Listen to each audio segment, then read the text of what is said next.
Akhirnya setelah sekian lama, Poco M6 Pro udah mendapatkan Android versi 15 berbasis HyperOS versi 2.0. Kira-kira semenarik apa nih buat perubahannya? Yuk langsung aja kita masuk ke video pembahasannya. Oke, jadi di Poco M6 Pro yang saya punya pada tanggal 25 pagi hari, itu saya cek ternyata udah dapat update sistem. Dan ini buat keterangan dari pembaruannya. Keterangannya langsung Xiaomi HyperOS versi 2.0.1.0 dan ini size-nya cukup gede di 4,8 GB.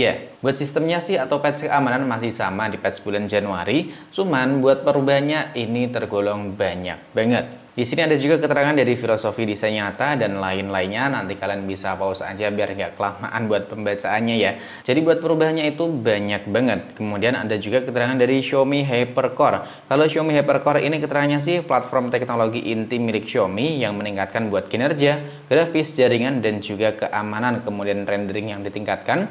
Lalu peningkatan rendering untuk multitugas dan memperpanjang masa penggunaan baterai. Dan itu bakalan kita tes pada konten gaming test di video selanjutnya. Kalau kalian setuju sih, drop aja di kolom komentar. Nanti di next video bakal kita buatin buat konten gaming test. Dan yang bikin saya kaget setelah kita install pembaruannya, waktu kita hidupin langsung jadi kecil-kecil kayak gini. Dan ternyata waktu saya cek di sini buat opsinya tuh cukup berbeda. Sebelumnya kan kayak gini. Nah, sebelumnya kayak gini cukup gede-gede biasa kan. Dan setelah melakukan update sistem di sini langsung jadi kecil-kecil banget. Tapi ya nggak sekecil ini ya kan sebelumnya. Nah, ini jadi kecil-kecil banget kayak gini. Dan menurutku di HyperOS versi 2.0 ini transisinya makin smooth atau animasinya itu dibikin lebih oke lagi dibanding versi 1.0. Misal kayak gini, kayak bagian smart bar. Nah, ada transisinya ya kan? Coba kalian perhatiin nih. Nah, jadi ada transisinya nggak langsung ngeblok kayak gitu. Kemudian kalau kita geser di bagian notifikasi juga, nah biasanya kan kayak gini, langsung tiba-tiba berubah aja kayak gitu kan. Nah sekarang nggak ada animasinya, bahkan di bagian bawahnya ini juga ada buat animasi transisinya.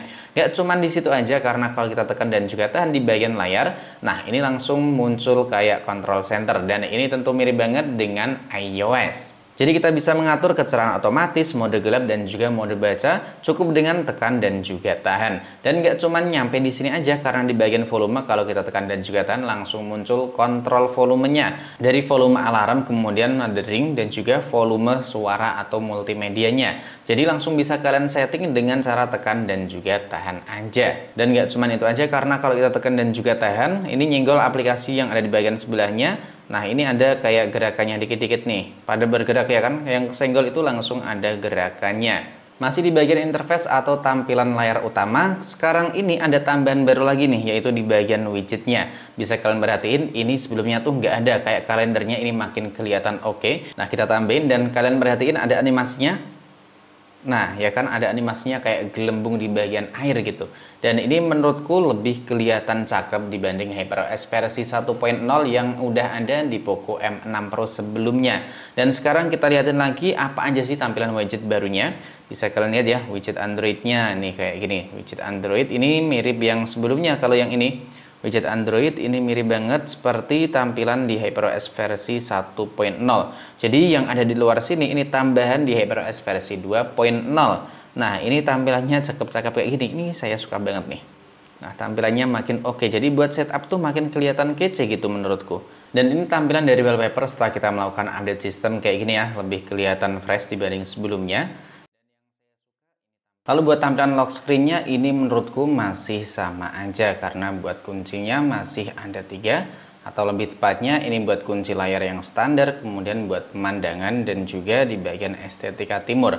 Tapi di bagian pemandangan ini menurut kalian ada yang baru nggak sih? Tadi saya lupa nggak kerekam dan cukup lupa nih. Kalau menurutku sih hampir sama aja ya. Cuman buat wallpapernya ini kelihatan agak cukup berbeda ya. Tapi kalau salah tolong dikoreksi ya. Dan tampilan always on display-nya masih tetap ada di 10 detik. Dan setelah kita lihat-lihat di bagian notifikasi, kemudian layar utama, ataupun di bagian personalisasi, di sini menurutku masih nggak ada buat tampilan atau lebih tepatnya menu wallpaper AI. Karena sebelum saya bikin video ini saya coba lihat-lihat video lainnya ya, itu ada yang namanya wallpaper AI tapi buat unit Cina. Kemudian buat tampilan dari sistemnya kayak gini, sekarang ada warnanya, biasanya kan cuma ngeblok putih tuh. Nah ini sekarang tampilannya jadi kayak gini. Kemudian buat UI-nya sekarang pakai Android versi 15. Dan buat kalian yang penasaran tampilan Android 15-nya kayak gini, dan tentunya ini pakai HyperOS versi 2.0.1.0. Sekarang mari kita lihat sama-sama gimana buat refresh rate-nya, apakah masih ngebug di 60 Hz atau enggak. Dan ini udah kita tampilin ya, gede banget nih dari opsi developer. Dan ini dari tadi nggak kita sentuh-sentuh, tapi masih tetap ada di 120 Hz. Dan kita coba scroll-scroll kayak gini di YouTube, ternyata masih stuck di 60 fps. Bisa kalian perhatiin ya. Dan ini waktu udah keluar dari aplikasi YouTube langsung di 120 fps, masuk aplikasi YouTube langsung di 60 fps buat refresh rate dari layar Poco M6 Pro. Dan tadi kita settingnya itu di bagian rekomendasi sini yang lebih tepatnya kita bikin refresh rate otomatis. Itu ternyata ngelock di 120 Hz meskipun nggak kita sentuh, nggak kita apa-apain, refresh rate layarnya tetap stuck di 120 Hz. Jadi semisal kalian ngerasa agak boros, tentu ini buat layarnya yang selalu ada di 120 Hz meskipun udah kita setting default atau lebih tepatnya rekomendasi, nggak kita lock di 120 fps. Sekarang kita lihat di bagian galeri, kira-kira ada fitur tambahan atau enggak. Ini kita coba lihat ya, ini sih menunya masih sama aja kayak HyperOS sebelumnya atau versi 1.0, dan ternyata di bagian AI di sini masih sama aja, di bagian penghapus juga ini masih manual, hapus garis dan juga hapus orang, belum bisa secara otomatis gitu. Dan tambahan aja ini buat fitur AI yang satu ini sebenarnya udah ada sebelum kita melakukan update sistem di HyperOS versi 2.0 atau lebih tepatnya sejak Android 14 itu udah ada. Dan fitur AI ini sempat ramai waktu acara launching Samsung Galaxy S25 series kemarin. Dan AI yang saya maksud tuh waktu kita lagi nonton video kayak gini ya, kita males nonton nyampe selesai, bisa langsung kita simpulkan. Caranya tinggal kita tekan dan juga tahan di bagian tombol power, kemudian kita klik ini ya. Lalu bisa kita tekan ini mikrofon atau kalian ketik manual kesimpulan dari video ini. Nah, langsung muncul. Berikut adalah ringkasan poin-poin utama. Nah, langsung muncul ya kan?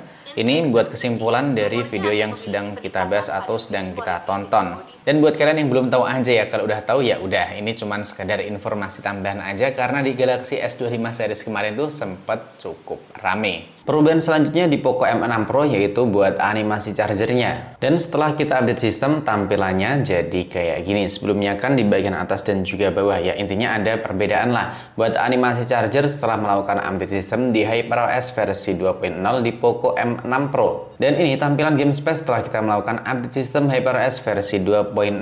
Tampilannya ada sedikit perubahan, lebih tepatnya di bagian mode performa. Ini ya, kalau diaktifin mode performanya, nah kayak gini ada pilihannya, mau pakai mode seimbang atau mode performa. Kemudian di bagian skema permainan atau lebih tepatnya setelan performa ini ya, ada buat prioritas gambar, kemudian custom, prioritas laju bingkai dan juga lain-lainnya. Dan yang terakhir tentu buat urusan performa, gimana bang buat performa di Poco M6 Pro setelah melakukan update sistem?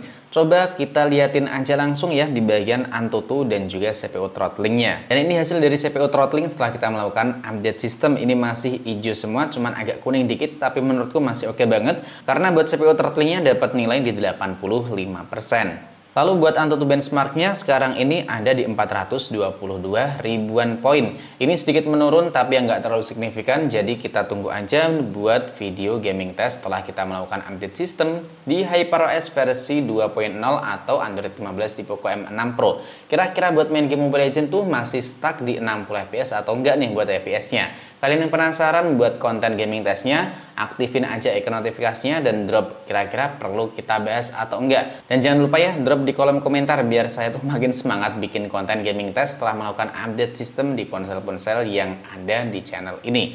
Dan jangan lupa tinggalkan pendapat, kritik, ataupun tambahan fitur apa yang belum kita sebutin. Barangkali cukup ngebantu buat kita semua. Ya, semoga aja kalian gak nemuin bug sama sekali ya setelah melakukan update sistem di Poco M6 Pro Android 15 berbasis HyperOS versi 2.0. Sampai di sini dulu, sampai jumpa lagi di video selanjutnya.